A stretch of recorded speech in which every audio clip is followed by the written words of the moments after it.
안녕하십니까? 저는 김영수라고 합니다. 올해 72입니다.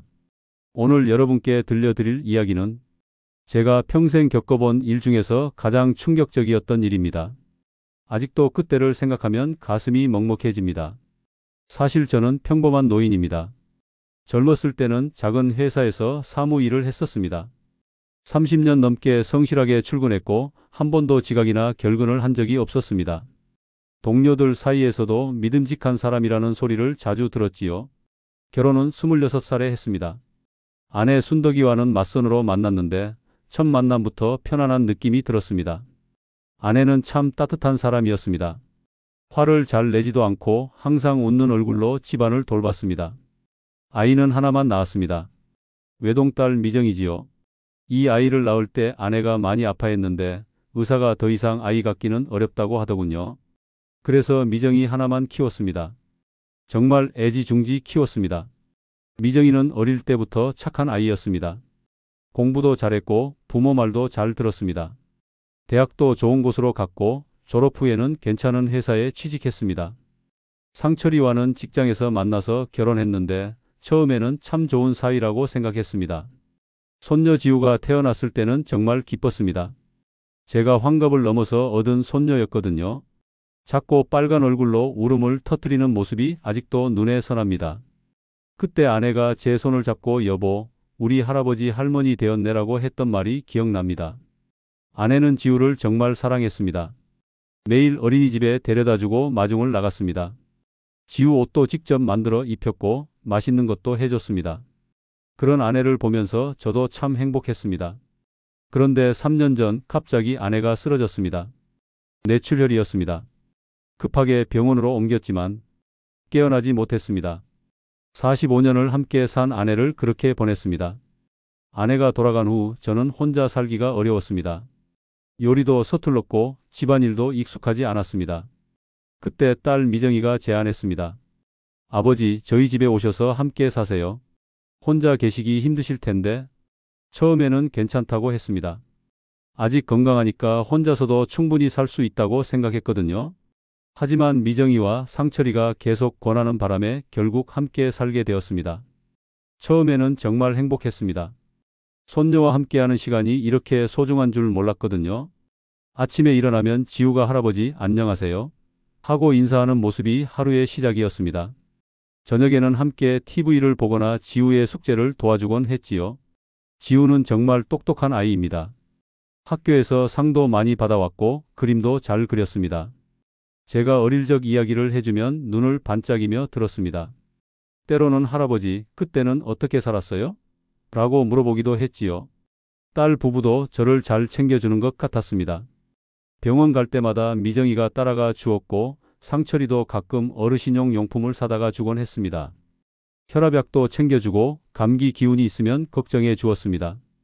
그런 모습들을 보며 역시 가족이구나라는 생각을 했었습니다. 아내가 하늘에서도 안심하겠다 싶었지요. 하지만 몇 달 전부터 뭔가 이상한 기운이 감돌기 시작했습니다. 딸 부부가 자주 작은 목소리로 대화를 나누었고 제가 다가가면 급히 화제를 바꾸곤 했습니다.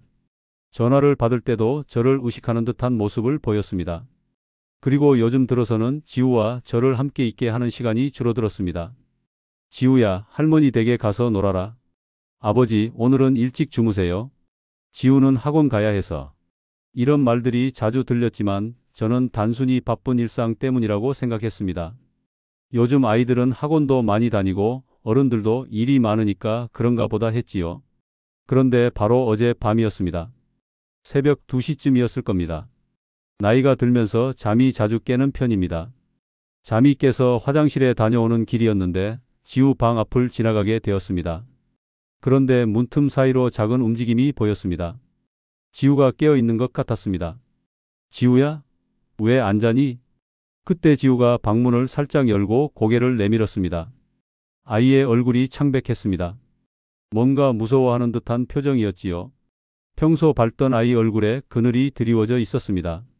할아버지. 지우가 저를 방 안으로 끌어당겼습니다. 그리고 문을 조용히 닫더니 주위를 한번 둘러본 후 제 귀에 바짝 다가와서 속삭였습니다. 할아버지, 죽으면 안 돼. 그 순간 제 머릿속이 하얗게 변했습니다. 죽으면 안 된다고? 11살 아이가 새벽에 할아버지에게 하는 말이 이런 것이어야 합니까? 지우야, 무슨 소리니? 할아버지가 왜? 지우는 눈물을 글썽이며 제 손을 꼭 잡았습니다. 아이의 작은 손이 떨리고 있었습니다. 손바닥에 식은땀이 맺혀 있었지요. 할아버지, 엄마랑 아빠가 할아버지 없어지면 좋다고 했어요. 없어지면 좋다고? 제 심장이 쿵 하고 멈추는 것 같았습니다. 귀가 먹먹해지고 숨이 제대로 쉬어지지 않았습니다. 가슴이 답답하고 목이 막히는 느낌이었습니다. 그게 무슨 말이니? 지우는 고개를 푹 숙이고 울음을 삼키며 말했습니다. 어제 엄마 아빠가 전화하는 거 들었어요. 할아버지를 요양원에 보내고 집을 팔겠다고. 그러면서 할아버지가 없어지면 좋겠다고. 요양원? 집을 팔겠다고? 제가 없어지면 좋겠다고? 저는 벽에 기대어 서야 했습니다. 다리에 힘이 빠져서 서 있기가 힘들었거든요. 어지럽고 속이 메스꺼렸습니다. 지우는 계속해서 작은 목소리로 말했습니다. 할아버지, 우리 집에서 나가지 말아요. 지우가 할아버지 지켜줄게요. 엄마 아빠한테 안 보내달라고 할게요. 그 말을 들으니까 눈앞이 흐려졌습니다.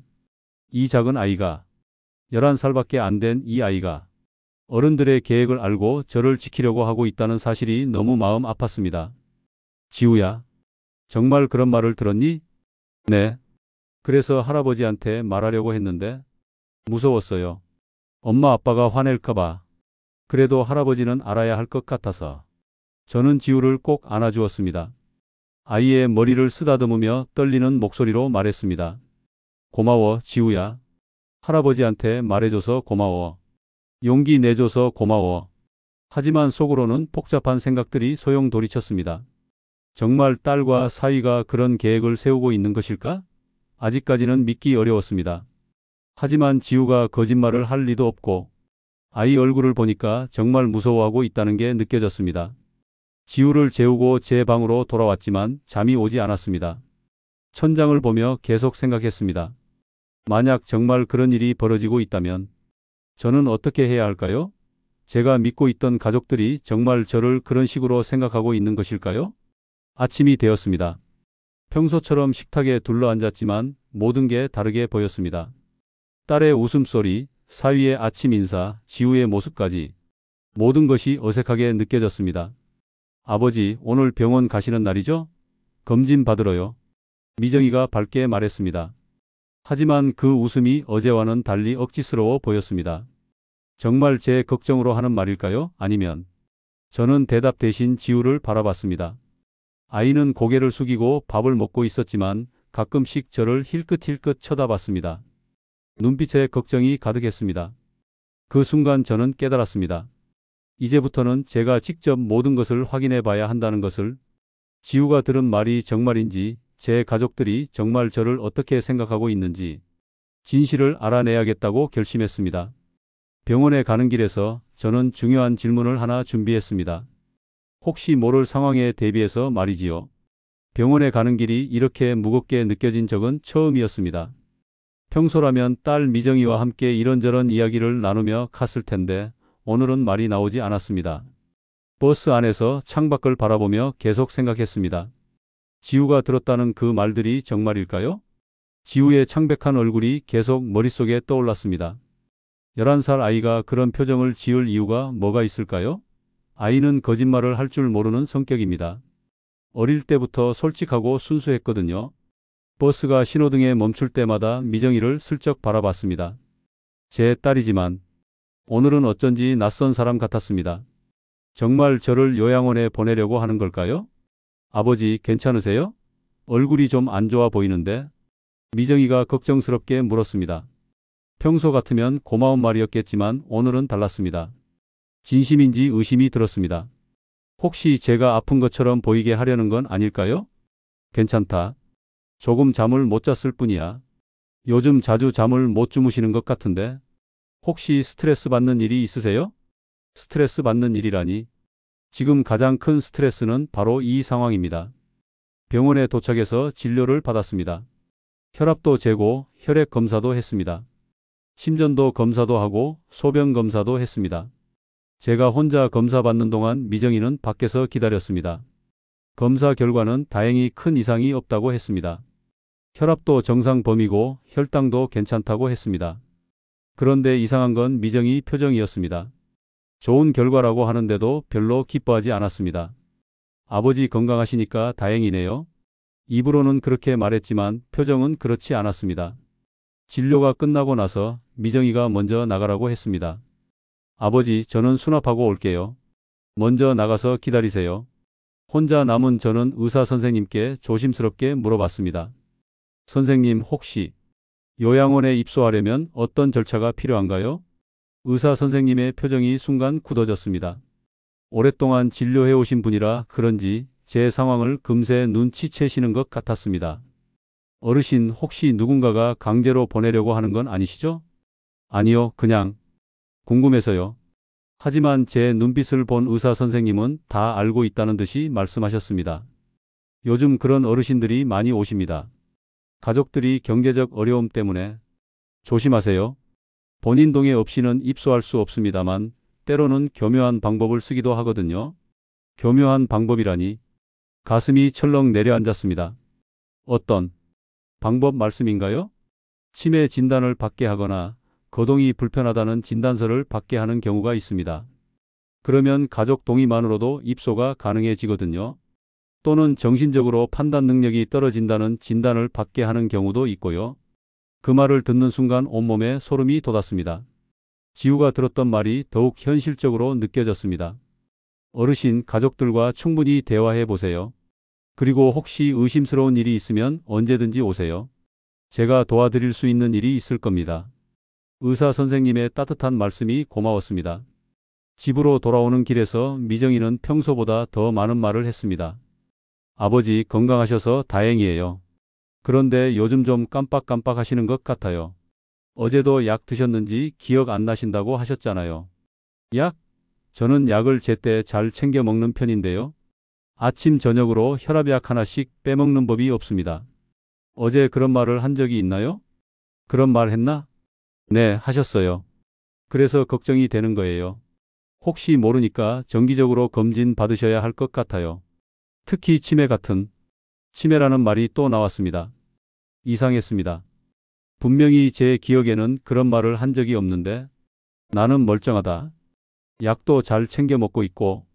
그래도 미리미리 체크해 보시는 게 좋을 것 같아요. 요즘 예방의학이 중요하다고 하잖아요. 버스에서 내려 집까지 걷는 동안에도 미정이는 계속 제 건강 이야기를 했습니다. 기억력이 떨어지는 것 같다는 말을 몇 번이나 반복했습니다. 집에 도착해서 현관문을 열자마자 상철이가 전화 통화를 하고 있는 소리가 들렸습니다. 네, 알겠습니다. 그럼 다음 주에. 네, 준비는 다 되어 있습니다. 저희가 들어오는 소리를 듣고 급하게 전화를 끊었습니다. 아, 장인어른 오셨네요. 진료 어떻게 나왔어요? 별 이상 없다고 하더구나. 그런데 상철이 표정에 실망한 듯한 기색이 스쳐 지나갔습니다. 왜 제가 건강하다는 소식에 실망하는 걸까요? 그래도 나이가 나이인 만큼 더 정밀한 검사를 받아보시는 게 어떨까요? 또 검사 이야기입니다. 점심을 먹고 나서 저는 혼자 산책을 나갔습니다. 생각을 정리하고 싶었거든요. 동네 공원에서 벤치에 앉아 있는데 주변 어르신들이 하시는 대화가 들렸습니다. 요즘 자식들이 부모를 요양원에 보내는 경우가 많다더라. 그러게 말이야. 경제가 어려우니까 우리도 조심해야 해. 자식들 말만 믿고 있으면 안 돼. 그 대화를 들으니 제 상황이 더욱 절실하게 느껴졌습니다. 휴대폰이 울렸습니다. 지우에게서 온 문자였습니다. 할아버지, 지금 어디세요? 급해요.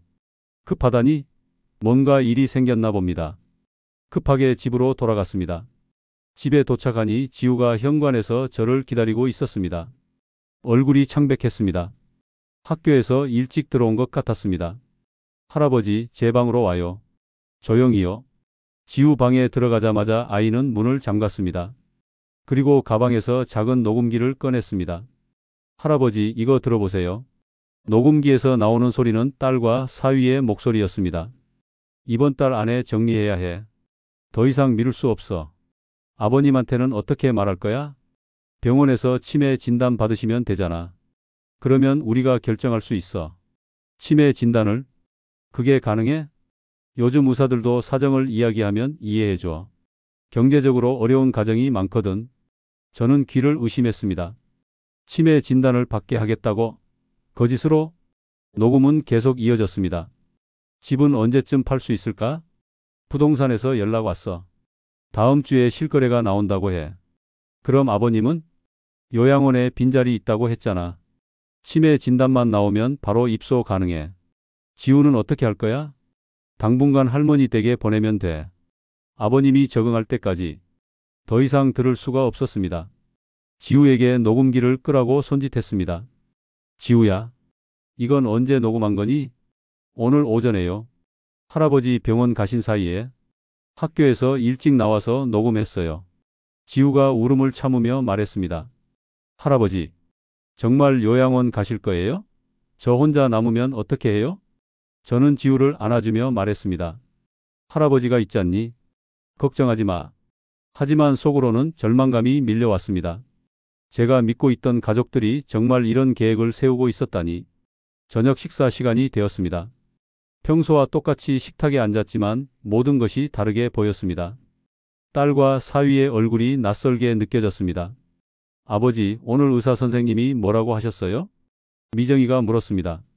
별 이상 없다고 하더구나. 그런데 요즘 깜빡깜빡 하시는 게 좀 걱정되는데 혹시 치매 검사는 받아보셨어요? 바로 나왔습니다. 치매 검사 이야기가. 치매? 나는 멀쩡한데 왜? 상철이가 끼어들었습니다. 장인어른, 요즘 예방 차원에서 미리 받아보는 분들 많으세요. 저희 아버님도 받아보셨거든요. 거짓말이었습니다. 상철이 아버님은 이미 돌아가셨거든요. 그런데 왜 이런 거짓말을 할까요? 그래도 나는 괜찮다. 딸과 사위가 눈빛을 주고받는 것을 봤습니다. 뭔가 신호를 주고받는 것 같았습니다. 식사 후에 지우가 제 방으로 왔습니다. 할아버지, 어떻게 할 거예요? 지우야, 할아버지가 생각해 볼게. 하지만 솔직히 방법이 떠오르지 않았습니다. 법적으로도 경제적으로도 제가 할 수 있는 일이 별로 없어 보였습니다. 그날 밤 잠들기 전에 문득 생각했습니다. 제가 언제부터 이 집에서 짐이 되었을까요? 언제부터 가족들에게 부담스러운 존재가 되었을까요? 아내가 살아계셨다면 이런 일은 없었을 텐데. 그런 생각이 들면서 더욱 외롭고 서글펐습니다. 다음 날 아침 평소보다 일찍 일어났습니다. 뭔가 결정을 해야 할 것 같았거든요. 이대로 당하고만 있을 수는 없었습니다. 지우가 학교 가기 전에 제게 왔습니다. 할아버지, 제가 도와드릴 일 있으면 말해요. 이 작은 아이가 저를 지키려고 하고 있다는 사실이 고맙기도 하고 미안하기도 했습니다. 지우야, 고마워. 하지만 할아버지가 해결할게. 하지만 어떻게 해결해야 할지는 아직 확실하지 않았습니다. 다만 한 가지는 확실했습니다. 더 이상 가만히 있을 수는 없다는 것.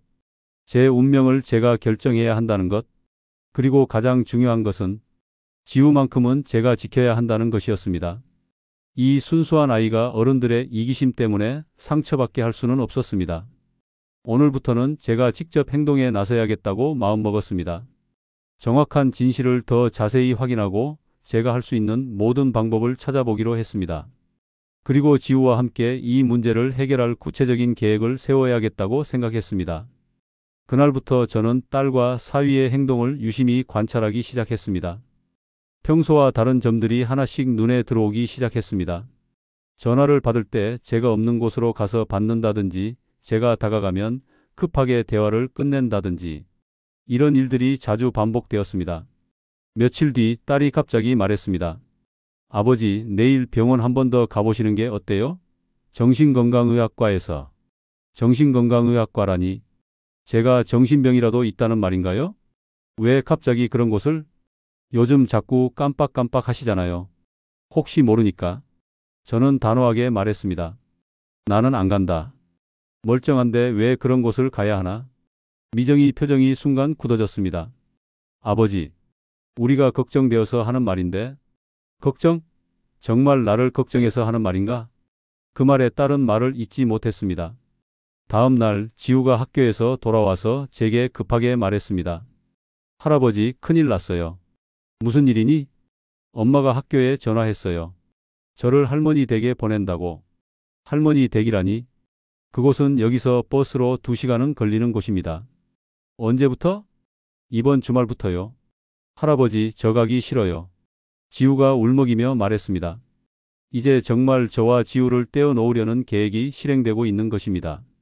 저녁 식사 때 미정이가 말했습니다. 지우야, 이번 주말에 외할머니 댁에 가자. 할머니가 보고 싶어 하신다더라. 지우가 고개를 흔들었습니다. 싫어요. 할아버지랑 있을래요.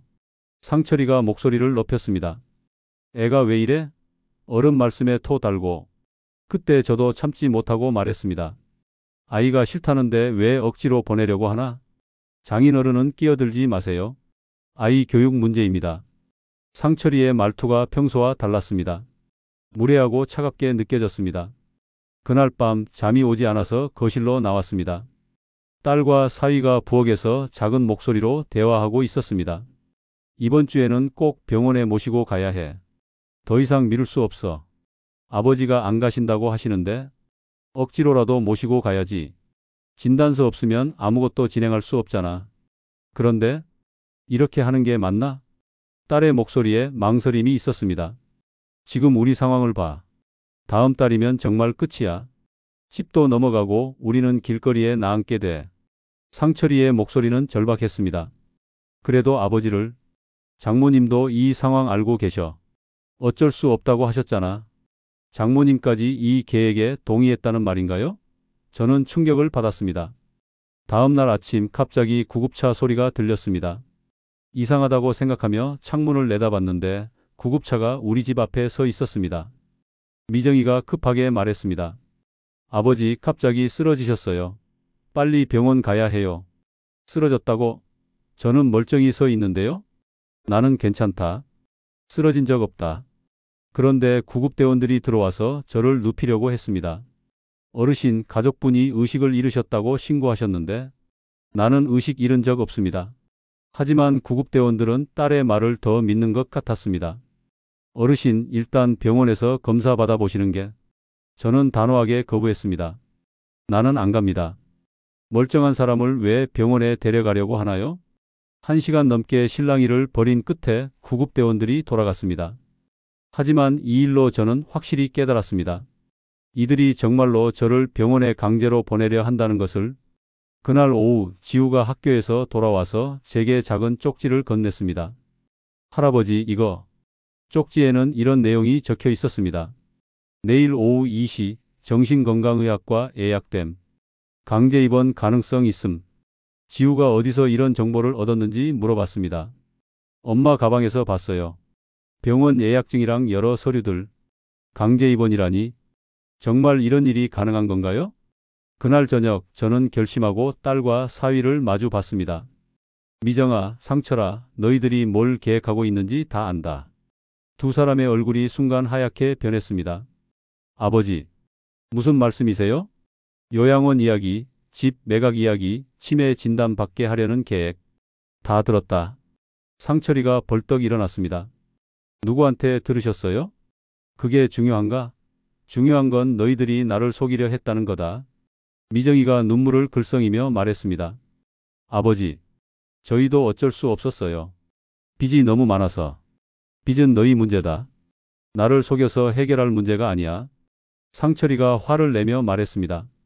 그럼 어떻게 하라는 거예요? 이 집이 넘어가면 우리는 길거리에 나앉게 돼요. 그건 너희가 해결할 일이다. 나를 요양원에 보내서 해결할 일이 아니야. 그때 지우가 울면서 뛰어나왔습니다. 왜 할아버지를 괴롭혀요? 할아버지는 아무 잘못 없는데? 상철이가 지우를 향해 소리쳤습니다.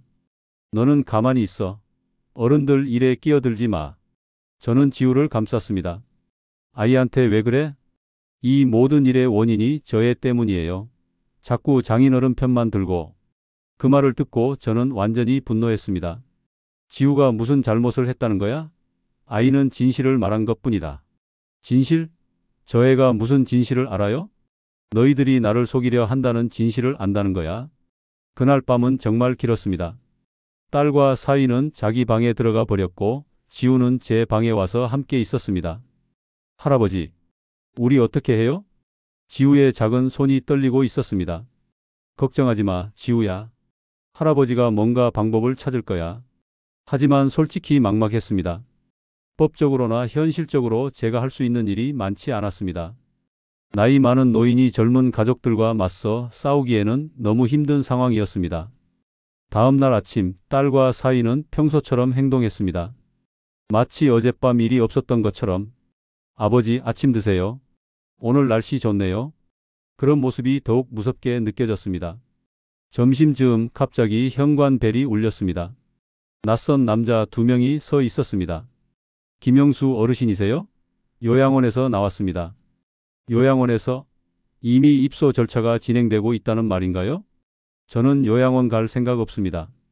가족분이 상담 신청하셨는데요. 딸이 나와서 말했습니다. 아버지, 일단 상담만 받아보세요. 나중에 결정하시면 돼요. 하지만 저는 알고 있었습니다. 이런 식으로 시작되면 결국 강제로 끌려가게 된다는 것을. 상담 안 받습니다. 돌아가세요. 1시간 넘게 실랑이를 벌인 끝에 그들은 돌아갔습니다. 하지만 며칠 후에 또 올 거라는 말을 남기고 갔습니다. 그날 저녁 지우가 제게 중요한 말을 했습니다. 할아버지, 제가 들은 게 또 있어요. 뭐니? 엄마가 전화로 할아버지 통장이랑 도장을 어떻게 할지 얘기했어요. 통장과 도장이라니. 이제 제 재산까지 노리고 있다는 말인가요? 그 순간 저는 깨달았습니다. 이 문제를 해결하려면 제가 더 적극적으로 나서야 한다는 것을, 더 이상 당하고만 있을 수는 없다는 것을. 지우야, 할아버지가 중요한 결정을 하나 해야겠다. 무슨 결정이요? 우리가 직접 증거를 더 모아야겠다. 그리고 다른 사람들의 도움도 받아야겠다. 지우의 눈에 희망의 빛이 돌았습니다. 할아버지, 제가 도와드릴 거? 그렇습니다. 이제는 지우와 함께 이 문제에 맞서 싸워야 할 때입니다. 더 이상 혼자서 끙끙 앓고 있을 때가 아닙니다. 내일부터는 본격적으로 우리의 반격을 시작해야겠다고 마음먹었습니다. 다음 날 아침 저는 평소보다 일찍 일어났습니다. 지우와 함께 세운 계획을 실행할 때였습니다. 더 이상 당하고만 있을 수는 없었거든요. 첫 번째 목표는 더 많은 증거를 수집하는 것이었습니다. 지우가 학교에 간 사이 저는 조용히 집안을 살펴봤습니다. 딸과 사위는 평소처럼 직장에 출근했습니다. 혼자 남은 저는 더욱 신중하게 움직였습니다. 상철이 방 책상 위에 서류 뭉치가 있었습니다. 조심스럽게 들여다보니 요양원 입소 신청서가 있었습니다. 제 이름으로 이미 작성되어 있었습니다. 신청 사유란에는 치매 의심, 가족 돌봄 한계라고 적혀 있었습니다. 보호자란에는 딸과 사위 이름이 적혀 있었고 제 서명란은 비어 있었습니다. 아마 나중에 몰래 서명하게 하려는 계획인 것 같았습니다. 가슴이 철렁 내려앉았습니다. 이미 모든 준비가 끝나 있었던 것입니다. 휴대폰으로 서류 사진을 찍었습니다. 지우가 알려준 방법이었습니다. 요즘 아이들은 이런 것도 잘 알더군요. 서류를 더 뒤져보니 부동산 매매 계약서 초안도 있었습니다. 이 집을 팔 준비도 이미 다 되어 있었습니다. 예상 가격까지 적혀 있었는데 생각보다 큰 금액이었습니다. 또 다른 서류에는 빚 목록이 적혀 있었습니다. 카드빚, 대출금, 사채까지. 생각보다 상황이 심각했습니다. 그래서 이렇게 급하게 저를 내보내려 하는구나 싶었습니다. 하지만 그렇다고 해서 이런 방식이 정당화될 수는 없었습니다. 두 번째로 한 일은 병원에 가는 것이었습니다. 하지만 이번에는 혼자 갔습니다. 딸에게는 산책한다고 했습니다. 지난번에 조언해 주신 의사 선생님을 다시 찾아뵈었습니다. 선생님, 도움이 필요합니다. 무슨 일이신지 말씀해 보세요. 저는 그동안의 상황을 자세히 설명했습니다. 지우가 녹음한 내용도, 요양원 신청서도 모든 것을 말씀드렸습니다. 의사 선생님은 심각한 표정으로 들으셨습니다. 어르신, 이건 분명히 불법적인 행위입니다. 본인 동의 없이는 요양원 입소가 불가능해요. 하지만 치매 진단을 받게 하려고 하는데 그것도 마찬가지입니다. 의학적 근거 없이 허위 진단을 하는 것은 의료법 위반이에요. 의사 선생님이 중요한 조언을 해주셨습니다.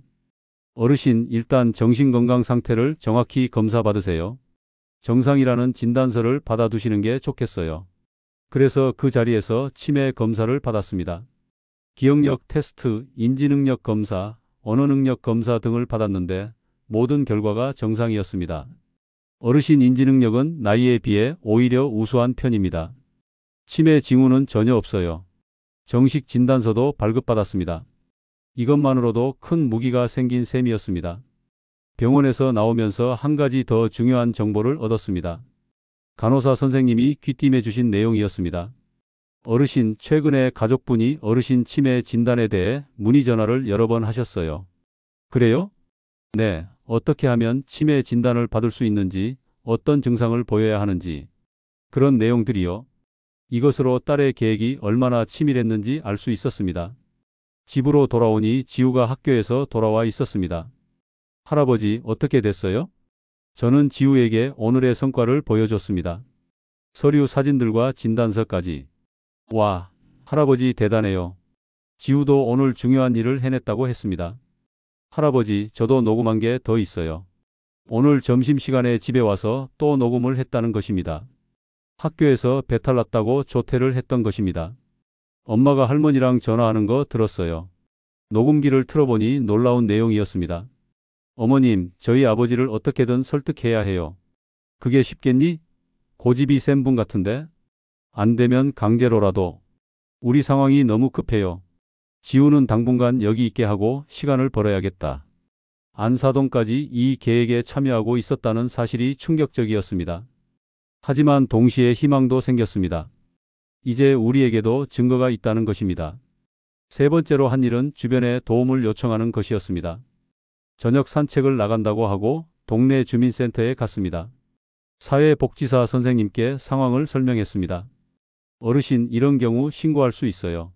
노인학대 신고센터가 있거든요. 신고라니? 그래도 내 가족인데?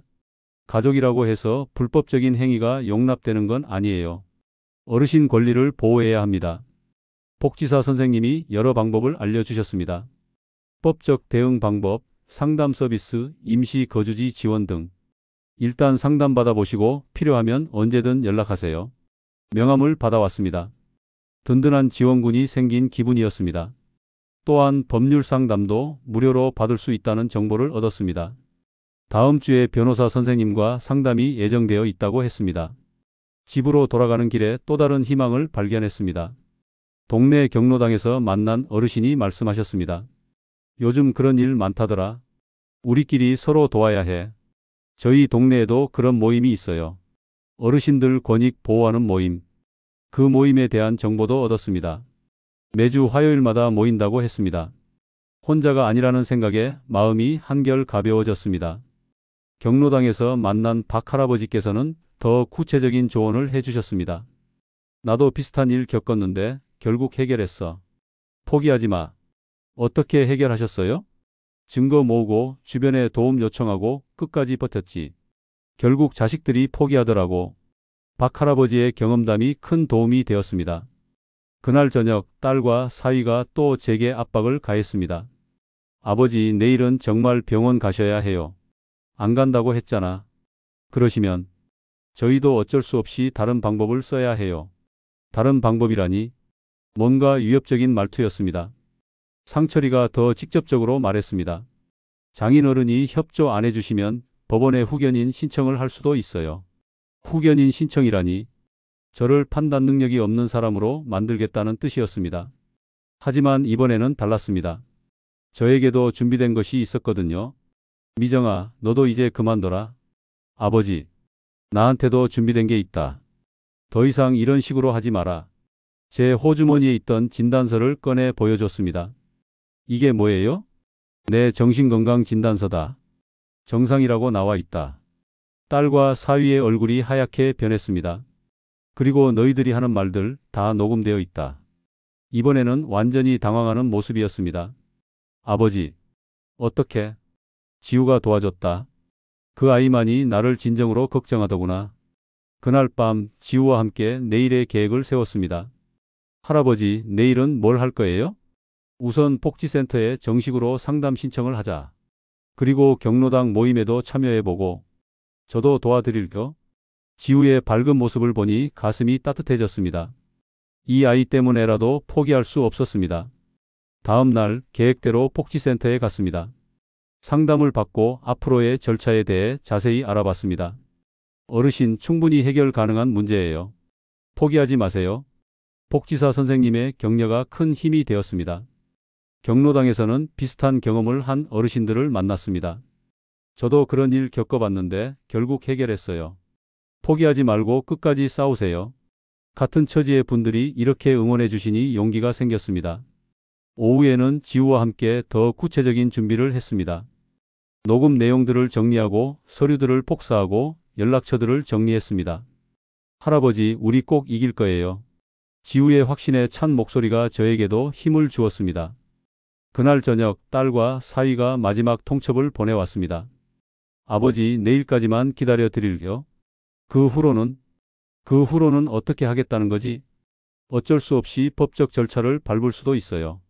법적 절차라니? 오히려 좋았습니다. 법정에서라면 진실이 밝혀질 테니까요. 좋다. 그렇게 하자. 제 당당한 모습에 딸과 사위가 당황하는 것이 보였습니다. 그날 밤 지우가 제게 말했습니다. 할아버지, 무서우시죠? 아니야, 지우야. 이제는 무섭지 않다. 왜요? 우리에게 진실이 있으니까. 그리고 지우 같은 친구가 있으니까. 지우가 환하게 웃었습니다. 할아버지, 저도 무섭지 않아요. 할아버지가 계시니까. 그 순간 저는 확신했습니다. 이 문제는 반드시 해결할 수 있다는 것을. 진실은 결국 승리한다는 것.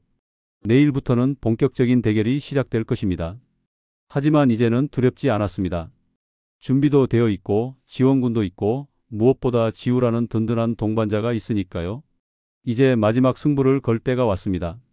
진실을 세상에 알리고 제 권리를 되찾을 때가 온 것입니다. 그날이 왔습니다. 아침 일찍 예상했던 대로 요양원 직원들이 다시 찾아왔습니다. 이번에는 3명이었습니다. 김영수 어르신 입소 준비 왔습니다. 하지만 저는 이미 준비가 되어 있었습니다. 잠깐만요. 제가 드릴 말씀이 있습니다.